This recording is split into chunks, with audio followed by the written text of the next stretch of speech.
amigos telespectadores da TV Candidez. É com muita alegria que nesta manhã desse sábado, mais uma vez, a Aliança Municipal Espírita de Divinópolis tem o imenso prazer de levar até você, através dos estudos da TV Candidez, o programa Espírita Nova Era.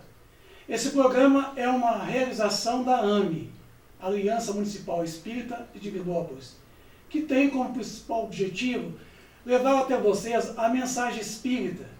E hoje, para a nossa alegria, estamos recebendo em nossos estúdios nosso amigo estimado Jomar Gontijo.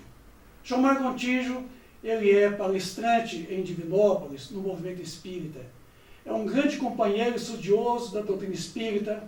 Ele é diretor do GEC, Grupo de Educação, Ética e Cidadania. O GEC tem feito seu trabalho social em Divinópolis. E o Jomar é o diretor do GEC. Jomar, bom dia. Bom dia, Vicente. Bom dia, telespectadores. É uma alegria novamente estar aqui para a gente poder refletir junto sobre alguns itens, né, de estudo da doutrina espírita. Para nós é uma alegria muito grande poder receber o Jomar mais uma vez no programa Nova Era.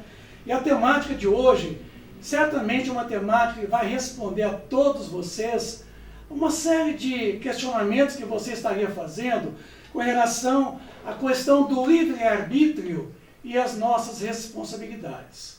Com isso, Jomar, nós estamos lançando então, inicialmente, a primeira pergunta para você. Deus concedendo-nos o livre-arbítrio não teria facilitado o erro, já que partimos da ignorância? Interessante a questão, né?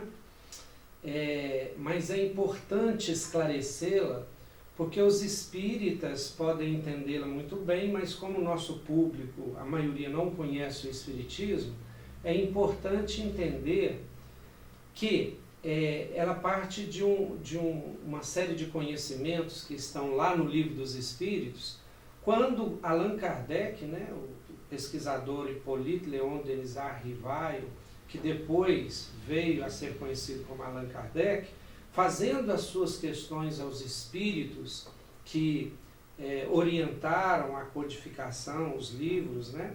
Especialmente o Livro dos Espíritos, ele pergunta sobre a origem dos espíritos. E os espíritos superiores que o orientavam esclareceram que foram criados simples e ignorantes. Então, os espíritos não foram criados assim na forma humana, complexa, né, com sentimentos, com pensamento contínuo, com possibilidade enorme de percepções e razão. Não foi assim. Foi criado simples e ignorante, não no sentido de ignorante pejorativo, mas ignorante que ignora todas as coisas e, através de uma lei universal que nós espíritas conhecemos como lei de evolução, lei do progresso, esse espírito vai evoluindo até chegar na condição humana.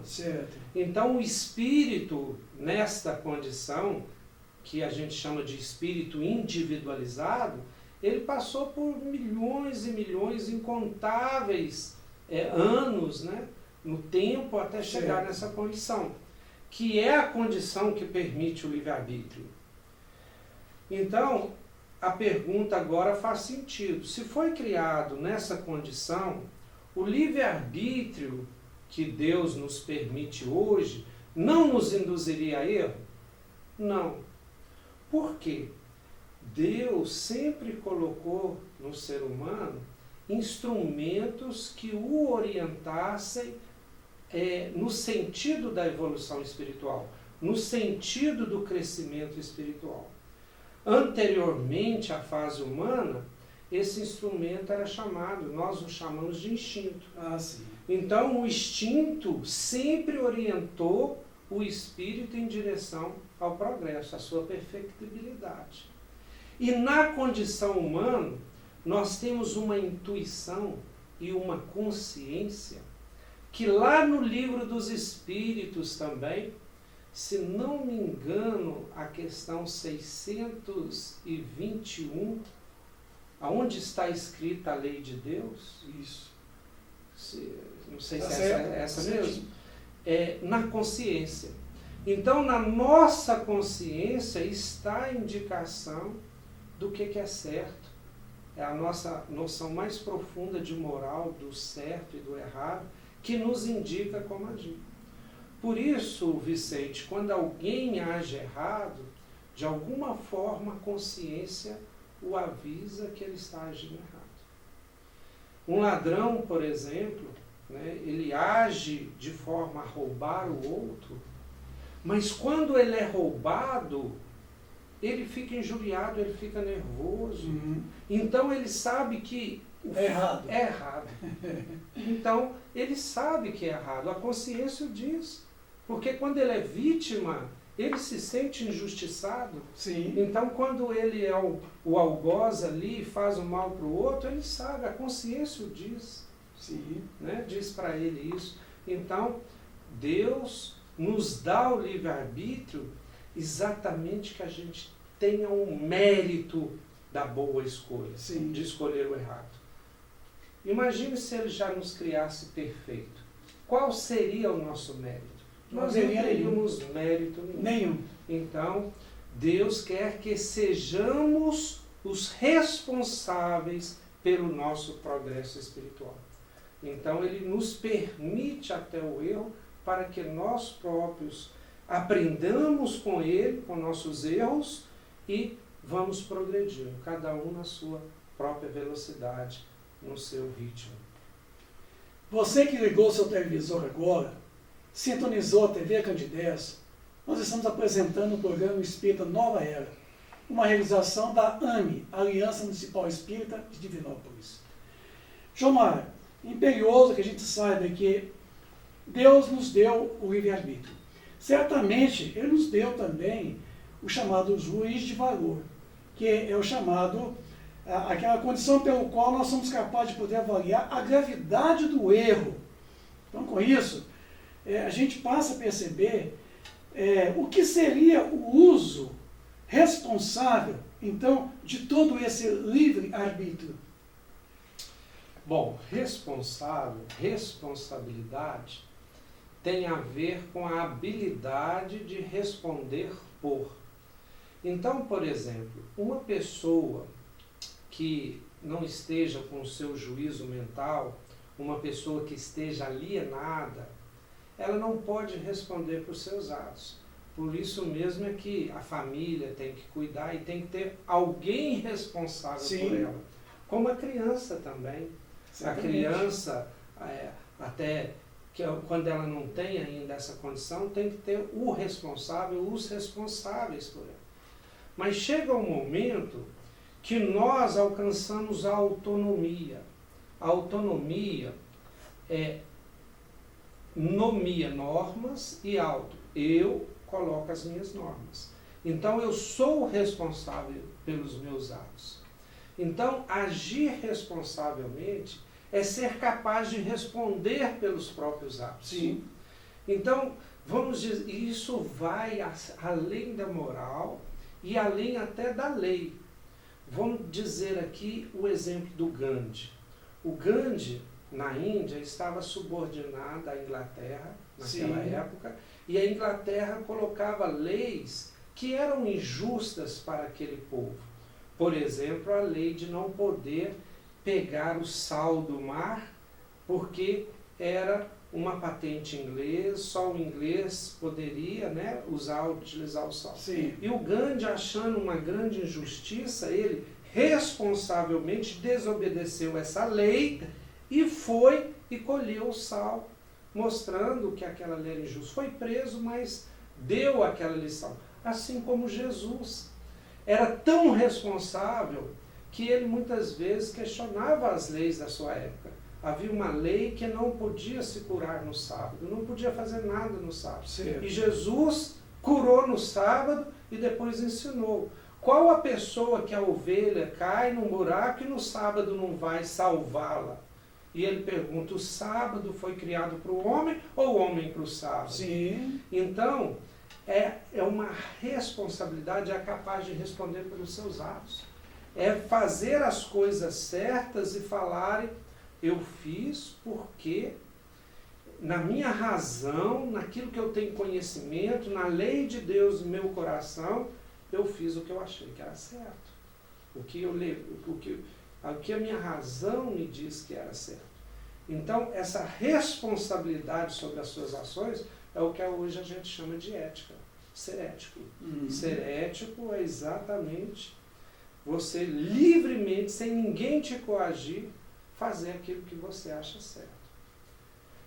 Imagine você à noite, atravessando uma rua, e você vê um sinal vermelho e ninguém está vendo. E você sabe que não é para passar, porque o sinal vermelho é para parar. Aí você fala, não, eu vou seguir a lei e não atravessa. É livre, ninguém está te coagindo, não tem câmera, nada, é livre. Agora imagine você no Rio de Janeiro, à noite, naquele ambiente que você está temeroso. Você passa no sinal e você vê assim, fica com medo de parar, não tem carro, você pensando na vida sua e da sua família, você responsavelmente atravessa o sinal vermelho porque você está cuidando da sua defesa, da sua integridade. Isso é ser responsável pelos seus atos. Você fazer a melhor coisa em cada momento, em cada situação. O melhor. Isso é ser ético. Tá? Bom, como então conciliar o uso da nossa liberdade com os nossos interesses espirituais? Exatamente, sabendo-se que você não é um corpo, mas que você é um espírito. Quando você tem o fundamento espiritual, os valores espirituais, você começa a agir em função deles e não em função do corpo. Porque se você pensar que é simplesmente um corpo, que o seu espírito é fruto do seu cérebro e que quando você morrer você deixa de existir, você age em função do corpo e não em função do espírito. Ah, sim. Aí, Vicente, é a grande revolução do Cristo, de Jesus. Porque Jesus, ele tinha uma consciência que o homem não era corpo, que o homem era espírito imortal. Então a gente fica tentando entender os ensinamentos de Jesus e a gente só entende Jesus quando a gente entender os conceitos que Jesus ensinava. Então, por exemplo, homem para Jesus não é o homem carne, é o homem espírito. Por isso que ele falava filho do homem, se intitulava filho do homem. Ele falava uma frase assim, ó, aquilo que sai da boca não é o que contamina o homem, mas aquilo que entra pela boca não é o que contamina o homem, mas o que sai da boca é porque está cheio o coração. Se eu for pensar que o homem é corpo, isso está errado. Porque o que contamina o corpo é o que entra pela boca. Sim. Né? Aí dá diarreia, da doença, porque a boca é a entrada. Mas não era isso. Ele, quando fala o que contamina o homem, é o que contamina o espírito. É o sentimento, no caso. Você percebe? Que é o que está cheio o coração. E o que está cheio o coração derrama pela boca, na forma de maledicência, na forma de maldade, etc. E isso é que mata o homem, o espírito.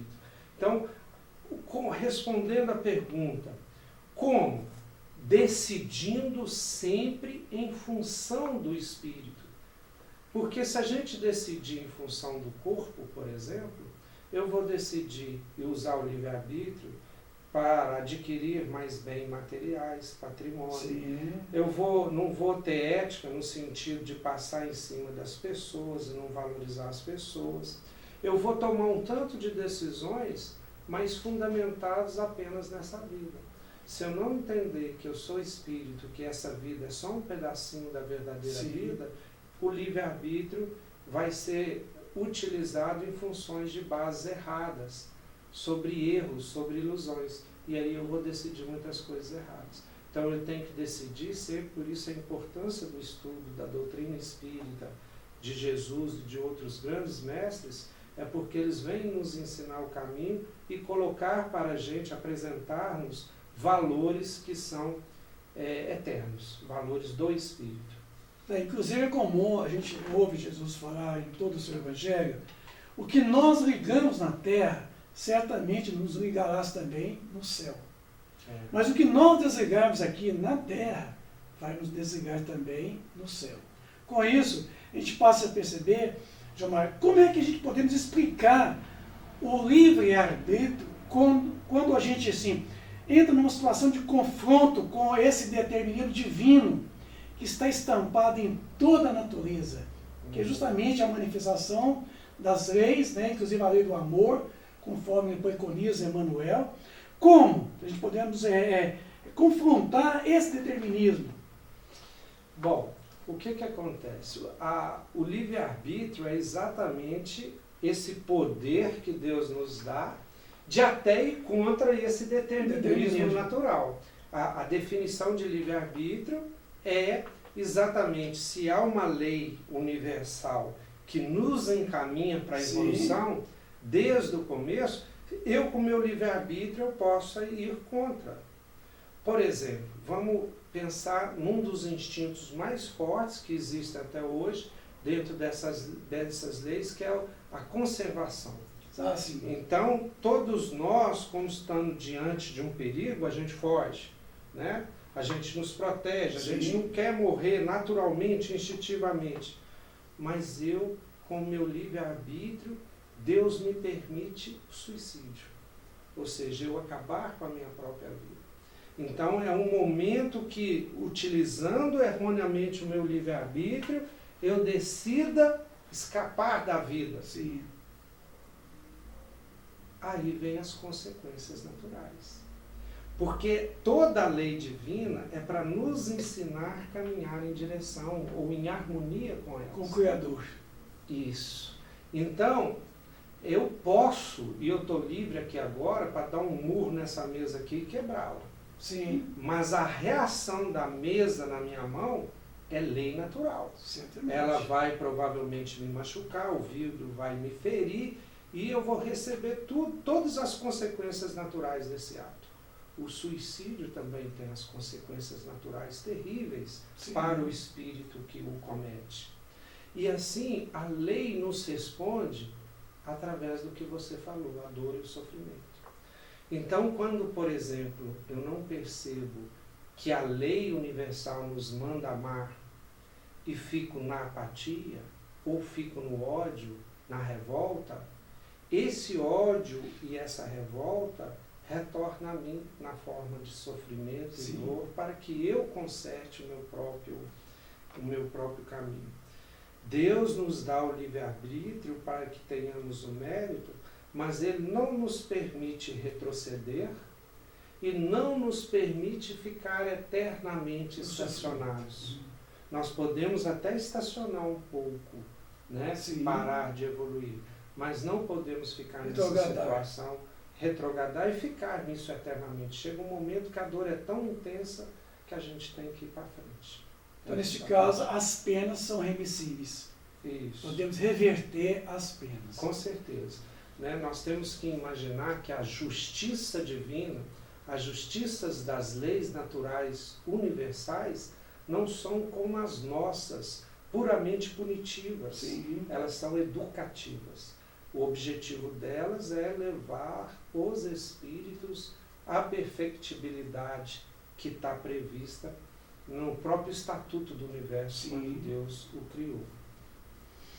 João Mário, como explicar o livre-arbítrio quando confrontamos com o determinismo divino, mas quando também confrontamos com toda essa atitude de que nós, tendo senso moral, a gente percebe que está errado, mas a gente acomete a si mesmo. Quer dizer, a gente sabendo que está errado, mas a gente vai lá e age, mesmo sabendo que está contra a gente essa atitude. Essa é uma das perguntas mais, vamos dizer assim, que mais me intrigaram durante toda a minha vida. Por que que a gente sabe que é errado e faz? Faz assim mesmo. Faz assim mesmo, né? Paulo, olha só, Paulo de Tarso, né? Apóstolo dos gentios, ele falava assim, muitas vezes, eu faço o que não quero, o que eu quero. Pois é, então isso acontece com todos nós. E é muito interessante para a gente entender isso, a gente olhar as questões físicas do corpo, que as espirituais são similares. Sim. Tem muita gente aí que se viciou na bebida alcoólica ou no tabaco e hoje quer parar. Então eu conheço vários alcoólicos, né, que querem parar e não conseguem. Pessoas fumam e querem parar de fumar e o vício não deixa. Então, da mesma forma que nós temos uma certa dependência química, né, física, desses vícios orgânicos, o espírito parece ter também um vício moral que gera para o espírito como se fosse uma dependência daquilo. Sim. E aí, mesmo ele sabendo, por exemplo, que a maledicência é errado, ele vem tão viciado na maledicência, e aquilo é tão repetitivo, que ele assim vai repetindo aquilo naturalmente. E assim como o fumante tem que fazer um esforço enorme para largar, aquela pessoa que tem aquele vício espiritual, como a maledicência, a revolta, reclamar demais, o ódio, né? O ódio, e aquilo está muito cheio, ele tem que fazer um esforço enorme para fazer uma espécie de desviciação desse hábito. Então, mesmo ele sabendo que ele é errado, ele não consegue acabar de uma vez, sabe? Ele tem que fazer um esforço muito grande de novas atitudes, de nova prática. Oportunidades. Porque ele vem repetindo aquilo em tanto tempo, e aí a gente põe até tantas vidas, que é muito difícil para ele se desligar daquilo. Né? Aquela ideia de que o hábito faz o monge. Né? E se a gente trilhou muito tempo no mal e no vício, a gente vai ter que se esforçar muito para virar a rota, mesmo sabendo que a gente sair precisa. Exatamente. Gilmar, para terminar nosso programa, a última pergunta. Nossa liberdade, ela é absoluta? De forma nenhuma, né? A gente já falou isso, que a gente não pode retrogradar, né? Andar para trás na evolução espiritual. A gente, por exemplo, não pode extinguir a nossa vida. Nós podemos nos matar nessa vida material, mas enquanto espírito, Deus não deu essa condição da gente eliminar. E assim muitas outras coisas. Nós não podemos mudar as leis universais, elas estão aí postas. Então, o nosso livre-arbítrio é proporcional à nossa evolução espiritual. Quanto mais evoluído eu for, maior a minha compreensão e maior o meu livre-arbítrio. Nós temos, talvez, mesmo assim limitado pela evolução, uma liberdade maior do pensamento. Sim. Eu posso pensar o que eu quiser, mas eu só penso aquilo que eu conheço. Eu não posso pensar além da minha cultura e do meu conhecimento. Então veja que até mesmo o pensamento, ele é limitado pela cultura que a gente vive e pelo tanto que eu sei. Você, por exemplo, com o seu conhecimento sobre a termodinâmica, a física, a eletrônica e tal, você pode pensar muito mais do que eu posso pensar. Sim. Assim como um médico com o conhecimento dele de medicina pode pensar na área dele muito mais do que eu posso pensar. Então, mesmo o pensamento, ele é limitado pela nossa evolução espiritual. E é claro que quanto mais evoluído, mais conhecimento, mais sabedoria e mais ampla a nossa liberdade. Que bom. Apesar, Vicente, só mais uma conclusão para pôr um grilo, como diria Pereira, pôr um grilo na cabeça da gente. Quanto mais evoluído eu for, menos eu vou errar. Então, mais coerente com a lei divina eu vou agir. Então, seria como se fosse de meu livre-arbítrio, porque eu vou fazendo exatamente o que Deus quer que eu faça.